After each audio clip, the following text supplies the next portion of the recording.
Perhaps the biggest hero in the story of the Good Samaritan is not a fictional character in the parable, but the real person who questioned Jesus, the lawyer. In Jesus' day, there were two groups of Pharisees. The group Jesus had disputes with was rigorous in its interpretation of the law. If God has given laws to the people, those laws must be observed in their entirety. As they say, God did not offer Moses the 10 suggestions. However, there was another school of thought which said, in effect, that God's law was an outline for life and that people had to use faith, love, and common sense in applying the law. The evidence in the Gospels is that Jesus got along well with that group. The lawyer's question, "Teacher, what must I do to inherit everlasting life?" was one that anyone would ask in order to find out what side of the argument a teacher stood for. Jesus turns the question back to the lawyer. What is written in the law? How do you read it? The lawyer gives the non-rigorous answer. There are 613 laws in the Bible, but they boil down to 2 in accord with which all the others are to be judged and lived. Love God and love your neighbor.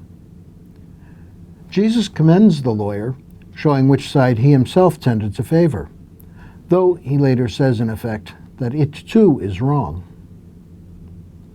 The lawyer isn't finished. He wants to know how broad the definition of neighbor should be. The priest and the Levite who passed the injured man were not bad. They were obeying the law of God. Their duties at the temple required that they remain ritually pure. Contact with blood or with a non-believer would make them incapable of serving God's people in the liturgy until they had undergone purification. The injured stranger might be a heathen. He might be a leper. He might bleed on them. They owed it to their vocation to avoid him. They may have said a prayer on his behalf as they passed, the way I might when I pass a beggar on the street. They did what the law seemed to require of them. The Samaritan was not bound by the same rules as the priest or Levite. He was not even a Jew. Being outside of the law, he was free to respond to the call of his heart. Now imagine the lawyer hearing this. He's not a rigorous follower of the law, but he's no Samaritan either. He would obey the law, but would adapt his obedience to circumstances. It would be natural for him, upon hearing Jesus, to become a defense lawyer, offering some explanation on behalf of the priest and Levite. He might have complained that the right thing was done by someone totally outside the law. He might have resented the implication that his own position on the law took second place to lawlessness. But he did not. When Jesus asks him to react to the story, he merely answers the question about neighborliness. Jesus, in effect, told the lawyer that the law does not really matter. It's like telling a baker that bread does not matter.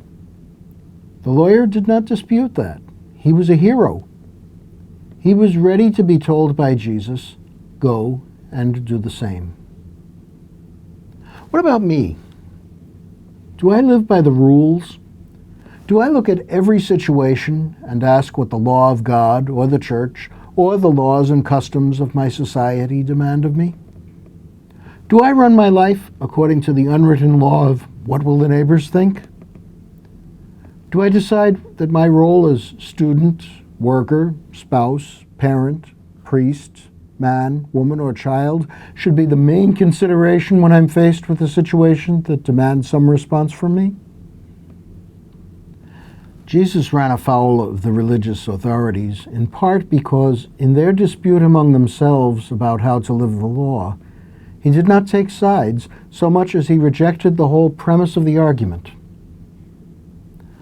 As followers of Jesus, we are commissioned by him to serve any need we see, no matter what reasons we think there may be for passing by.